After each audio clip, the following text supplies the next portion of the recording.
everybody, Eric Chris made awesome. So today I wanted to do a quick little video. I want to say more, not like a rant, but more of like an opinion on history in a sense. So I came up with this idea to do this video because I was watching a C-SPAN was showing a little talk that two historians had, specifically Colonel Kevin W. Farrell, who has a PhD, and I believe he teaches at the Battleship Leadership course, and I think he was a former professor at the U.S. Army Military School. I'm not quite sure, but he's written a bunch of books on military warfare. And then another person by the name of Robert M. Cinturo, again, who's taught at he has taught modern German military history, and I believe okay, he taught at the University of North Texas and East Michigan University and the U.S. Military Academy at West Point and U.S. Army War College. So essentially what this talk was about, it was the, I guess it was something like the 10th anniversary of the Saving Private Ryan, the movie. And what they did in this talk is they provided their opinions on the historical accuracy of the movie. And also they allowed for some people from the audience to talk about this. And then this talk was held at the World War II Museum in New Orleans. And so I kind of want to give my opinion on military history and I guess my views on military history, and then how I kind of see everyone else kind of looking and taking in military history. So just from the point of the talk, it was a really, really great talk. I mean, I was gonna watch it for like 5 to 10 minutes, but I ended up watching the entire hour and 33 minutes long. It's an amazing talk, and these guys definitely know their World War II history. I'm not docking them or anything like that. To be fair, I just want to give my view like on just military history and how I kind of view it, because I think that when we look at military history, and I think this kind of comes into this thing as well. A lot of things that we like to talk about are like the battles, what gun did this person use, and the tactics that this person used, and like, what was the German tank commander use, those types of things.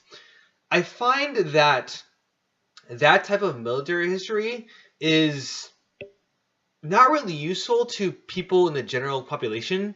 And I think a lot of that type of information is really more useful to people who are in military academies, who are learning to become officers, or strategies on how armies fight in that nature. Because like they're basing their form of education and how to learn from the past to develop new tactics and to develop new weapons, so they can learn to see how they, advance in that type of way. In this little talk, one thing they talked about, that kind of gives that idea, is the idea of when to use air superiority. Either you use, in this case, they're mainly talking about D-Day specifically, but they were talking about how to conduct air superiority. Should you use air superiority to either in front of the troops to not allow the enemy units to, come and attack, basically slow them down to allow your force to kind of get stronger to build a more defensive strength, or to use it for close air superiority? Basically like a soldier on the ground sees a tank and they wants the airplane to blow it up, something like that. And throughout the talk, that's one of the things they kind of talk about a lot. Which is cool and I really find interesting, but I don't think that type of stuff really is useful to the general population. I think that's why a lot of people don't get themselves attached to military history and why they find it a lot boring. And I think a lot of people might find this interesting, but there's not a lot of people who study, especially in like general universities like the one I went to. Like I was very fortunate to have somebody who did military history, but in general, like military history is not really seen as something that's taught a lot in schools. And interestingly enough, there's also a lot of people who don't know that much about military history, or at least it's not like their main thing. And I think because a lot of universities don't see that as, not saying interesting, it is interesting definitely, but not useful. Because I think what these universities want to produce is information that can be used to spur like, I guess, thought and a way to learn from the past from a general population standpoint. So that's why you find a lot of things like nationalism, or one of the things that are becoming really popular now is like feminism, history of feminism, things like that, and gender things like that. And of course, with other kinds of topics, you guys can kind of see what I'm going on with. But the one thing I will say on this, and I'll try to make it not so ranty. Hopefully I'm not coming across that way. But I think on that note, people don't really care about which type of gun was on a Tiger tank, or which type of, what's the shell velocity of it, or those types of things. And I find when I look on YouTube and things like that, that's when I find a lot of people talking about the tactics and, what did this general use and how was this general successful and things like that. And just from a personal standpoint, I really do find that interesting. Don't get me wrong about that. But I find that doesn't really do anything for most people. Like, to the average Joe living their life, is it really going to matter to that person which type of gun was being used on a Tiger tank? That type of stuff, or what was a German military officer trained to do? I find that to be not really, I won't say interesting. I don't think that helps anybody really. And so I'll kind of give how I think military history can be used. I'll give a direct example from this piece, and I'll play the clip. So I'll play the clip for you guys, and I'll kind of give you my reactions to it. The only thing I would say, Nick, is that might be surprising to some in the audience, and that the phrase the Germans used was to live like God in France. To live like God in France, yeah. But the self-medication or lawful medication that takes place in the present day, most of our deployed soldiers in combat units have quite easy and ready access to a number of all types of medications. I was really astonished at the prevalence that this is taking place. And then, of course, once they redeploy back home, the ease with which they're prescribed all types of medications. So it's nothing new, but I think it's a problem very much today. Soldiers, in America, at least, soldiers are part of American society. And if there's a problem in American society, our soldiers are going to be sharing it. Sometimes they're going to bring home new problems that become widespread in society, but it's a very fluid situation of osmosis between what happens in our military and what happens in our society. Our Constitution wants to keep it that way, as a matter of fact. So in this clip, basically what they were talking about was about Germany's drug use, and how basically that was one of the reasons why the Germans were unable to respond quickly enough to the D-Day events. And so they kind of went on I think it was one of the Robert Sinto. He kind of went on a little bit of a tangent where he brought in a German author who wrote on the German, not only German, I think it was Hitler's, like the fact that he was overly medicated, and then he went on to talk about how that kind of went on throughout the Wehrmacht. But in the same light, he also talked about how almost every single army, I think in the Second World War, they were have some type of stimulant to kind of keep them going.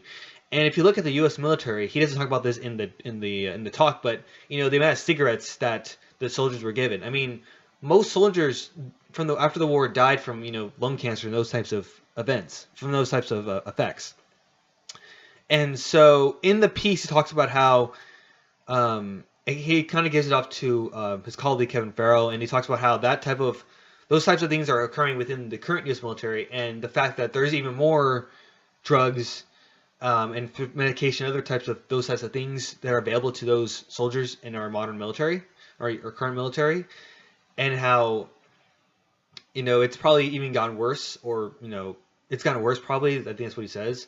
But interesting enough, Robert Sinto says that the way in which the U.S. military is structured is that a lot of the things that is affecting civilian society, is going to carry over into the military society, because essentially what he says is that that's how the Constitution was supposed to be. And I think that's really interesting. That type of stuff is really interesting, because now it's like, wow, what does our nation really stand for? What does it mean to be an American, or how does the military correlate with what's going on within society? And for him, he says that basically the same type of things that are carrying over affecting civilian society are affecting the military, because the Constitution set it up like this, because the Constitution wants American citizens to fight for American freedom. I mean, it's very straightforward, simple, the way in which the United States Constitution is set up, rights of citizens, the right to defend themselves, those types of things. So I find that type of history very, very interesting, because not only get to talk about these things that are military things that I really do enjoy, but in reality you get to learn more about what it means to be an American or wherever you are in your country, and maybe be something about drug use, maybe something, I think, what it means to be an American. How does that affect? How does warfare affect your conception of what it means to be a part of that nation? I find that type of stuff to be really interesting. And so when I go and talk about military history or anything, I want to give a more broader view. How did these events affect all of us? How did these events transform to what we know today as, our current present? I find that stuff to be really interesting, and I think that's one of the things that I feel that not a lot of YouTubers are really connecting to. And I think partly is because maybe they don't have the technical knowledge to do that, or maybe they just feel that's something that won't apply to the audience they're trying to grab. That's just my point of view on things, but hopefully I didn't take you guys too much on a rant. That's kind of my view on this book, on this talk. I will definitely put it in the description so you guys can check it out. And I hope you guys, enjoyed. If you guys have any questions or comments on what I'm saying, or if you guys agree or disagree, definitely hit me up on the comments, and I might make a follow-up video to ask, replying to some of your questions. But yeah, thank you guys for watching, and I'll definitely have more videos coming out very soon. So very interesting. Speaking of history, very interesting history videos coming out. Hopefully you guys will enjoy those. So please leave a like, subscribe if you guys enjoyed it, and share with your friends if you know anybody who wants to see it. So thank you guys for watching, and I'll check you guys out in a little bit. Peace.